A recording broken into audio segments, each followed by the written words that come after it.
Can you say, hi guys? It's nice. I know. Oh, really? I don't. Oh. Hey, I don't know.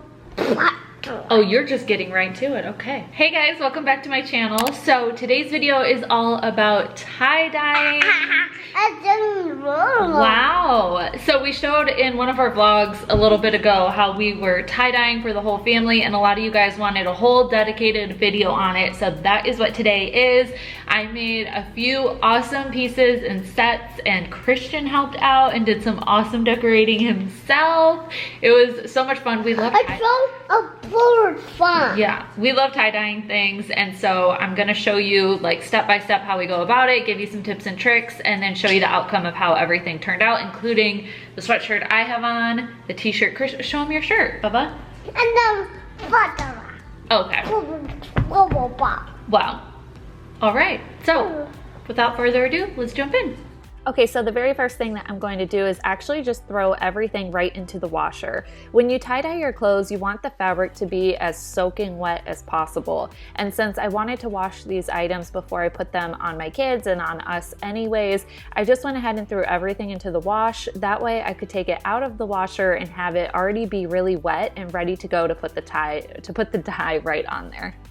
Then to show you guys the materials or the products that I use for the dyeing itself, I get my dye off of Amazon. It's just this RIT brand. It's an all-purpose dye. It's super affordable. I went ahead and picked up a few colors because I knew these were the general shades that I wanted to work with. Then I also use these little tubes to actually dispense the dye onto the clothing. I ordered a whole tie-dye kit off Amazon that came with one small bottle, and then the other bottles I actually just picked up at my local grocery store. I was even able to Instacart them and just get them delivered to me. They're typically in the section that has like ketchup and mustard and things like that. After that, I went ahead and picked up some of these pitchers. So these ones, my caveat here, these ones are gallon size. They're huge. They're absolutely way too big. I didn't need this much, but they were all that Target had in stock at the time. I would recommend maybe half gallon or even smaller than that. But by having the pitchers, you can actually make a batch of the dye and use it across multiple items so that the color is consistent. So say for example, you wanted a t-shirt to perfectly match a pair of shorts, you would be able to refill your squirt bottle from this pitcher and make sure that the color looked the same and that you're not getting a variation in the amount of dye you're using. Then when you're making the dye itself, you want the water that you're pouring into the pitcher or into your squeeze tube, but you want the water to be as hot as you can possibly stand it. Like it should be scalding hot. Obviously you don't want to burn yourself, but just have it be really hot. You can also add some dish soap to it. The instructions on the back of the actual dye itself will tell you to do that. So I would get some Dawn soap or some type of generic dish soap and add it to the dye as well. This apparently really helps the color stay on the fabric too. Another tip I have is to have some piece of spare fabric, whether it's like an old t-shirt or an old pair of shorts or something you're not wearing anymore, but a piece of white fabric that you can test the dye on. So as you're making the mixture, you can use a spoon or a squirt bottle to pour a little bit onto the spare fabric and make sure that the color is coming out the way you'd like it to. My experience with these dyes is that sometimes the colors actually are much more pigmented than you think they're going to be, and sometimes they're much more pale and you need a lot more dye than you think. So play around with it, experiment. You can see here I continued to add extra dye to the batch because it just wasn't coming out as colored as I'd like it to be.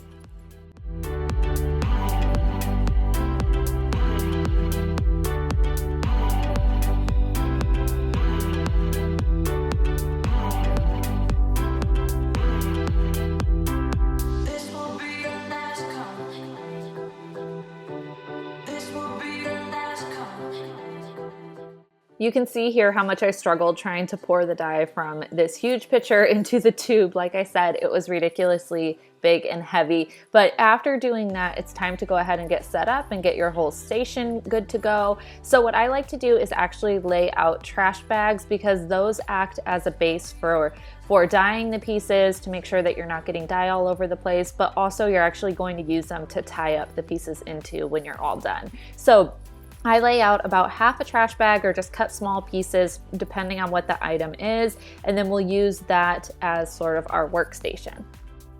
Then once all of the pieces are laid out, it's time to go ahead and knot them up or scrunch them up. So the method that I'm using to tie up the items is what's called the scrunch method. You literally just take the clothing and scrunch it up in your hands and then tie rubber bands around it. But you could also do the kind of like circular twists. Those will give you the little shapes and sort of circles of dye, depending on what style you'd like. It's totally up to you. Play around, have fun with it. I like the scrunch just because I feel like the tie-dye looks pretty even, or the pattern looks pretty even across the items, but it's totally up to you and dependent on the look that you're going for. Essentially, you just want to scrunch up little pieces of fabric as frequent as possible around the item that you can, and then tie rubber bands around it to secure. Then we just sort of go crazy with the dye. I'll just try and cover any visible white piece of fabric with the dye. I mix colors, or sometimes I'll do an item that's just one color all throughout because that looks pretty cool too. Christian loves to get involved. This is definitely a messy activity. It's one you want to be careful with, but if you have kids around and you're looking for sort of a fun family activity, this is something they will have so much fun with. He is only 2 and he loves to participate. He loves to dye the clothes, and he actually did a really good job on one of the t-shirts. I can't wait for you guys to see it. But watching him be so careful and delicate with it is awesome, and then it's really fun to see the work he comes up with too. So I love tie-dyeing with him as well. And something else you can do too, if you're not quite sure about the knots you tied or the scrunching that you did, is you can actually take the rubber bands off and sort of spread out the clothing. It won't mess up the dye, but it will give you an idea of what it looks like so far. So in case you want to add some extra dye to it or change up the look a little bit, you can do that with the clothing all spread out as well. So sometimes I'll do that just to double check and make sure that it's getting the look I want. We did that with one of Jordan's shirts, for example, and there actually was a good chunk of space that we still wanted to cover with dyes. So we kind of ended up just splatter painting it, and it looked really cool. So I would recommend double checking that way too.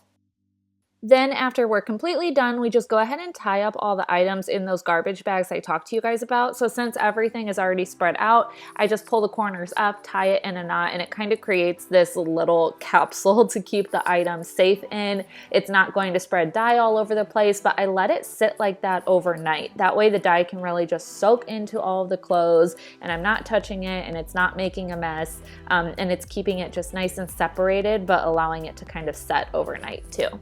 After it's set overnight, I open up all the pieces the next morning and throw them right back in the wash. It's cool to do this because it's always surprising what they actually look like. You know, when you're dyeing it, it's kind of a mystery and you're sort of just getting a gauge in your mind of what it looks like. So to pull all of them out, it's always a little bit surprising and cool to see. I will say that washing the items will actually make the dye fade quite a bit. So you'll see at the end of this video that a lot of these items look much more pastel than they look right now as I'm pulling them out. I think that's just the way that these shades work. So if you're looking for a more pigmented version or really bright colors, I would just be mindful of that. Read your reviews, look at the dye that you're picking out, because this dye specifically, I think if I would have made a mixture that was much stronger, it probably would have been more pigmented.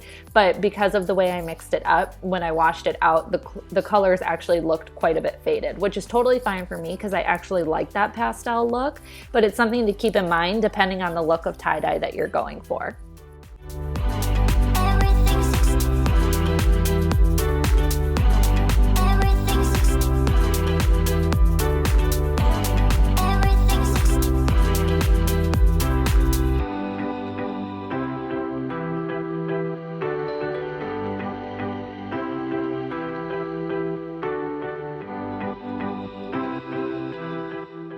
So this gives you an idea of how everything turned out. As you can see, it is quite a bit more pastel and faded, but I love the overall color palette. Some of these patterns turned out super cool. I'm gonna try it all on for you guys too and show you on Christian and Arlo and just the whole family what everything looks like too. But I love the beiges, I love the lighter colors, they'll go with everything. And I like when it's sort of the same color palette like this, because then we as a family can mix and match and coordinate really easily too.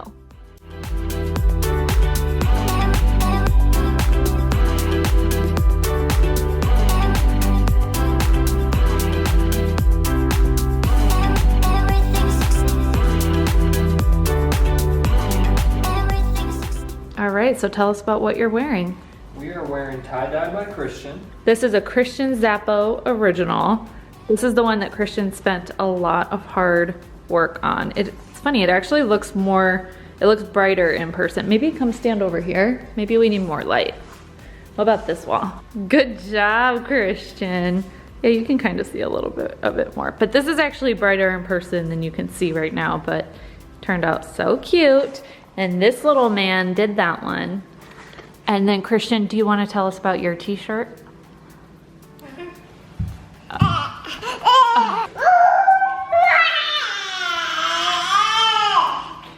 He's very shy. We're trying to adjust the lighting so that you can get an accurate view of what the colors look like, but... Can I see your shirt? Oh, that is a cool shirt. Do you like it? Yeah. Yeah, it's pretty cool. All right. Oh, yeah. Okay, so this is the sweatshirt that we did in the last video. I actually haven't worn it. What do you think? It's here. So this is the one I did last time, and then today we did, this time we did like a t-shirt version, and then I also did a sports bra that matches this perfectly. See if I can do a cool, like, see how that works. But this is a sports bra. It's a little snug on me, and Arlo's sleeping and probably due to feed him. But it matches the sweatshirt perfectly, so I think it looks cute like this. And then this is also like a t-shirt version in this orange color. It also has the tan on it too, but I don't know. Or you can kind of see the tan on the t-shirt, can't you?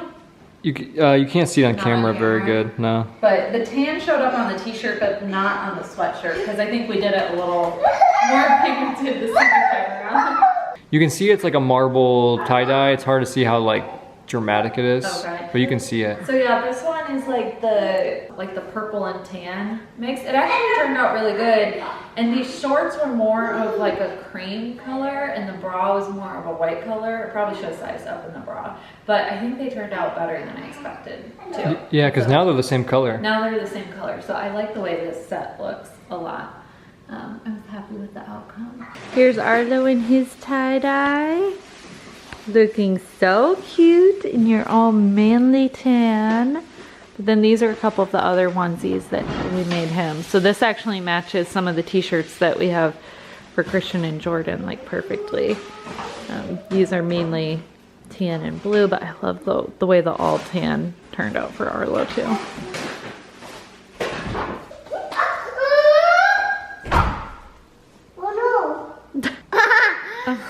All right, here's the blue t-shirt boys. The blue, oh, whoa, you okay, bud? Oh, my butt. Oh, my butt. All right, so that's everything for today's, oh, you got, oh. Hello. And this. Aw, good job, bud. So that's everything for today's tie-dye video. I'll have the links to the kit. I don't know. But no. I'll have links to the sweatshirt I had and the t-shirts I used, the dye kit and everything like that in the description box down below. I don't know. Say bye. Bye-bye. That's it. Thank you for watching. See you guys in my next video. Bye-bye.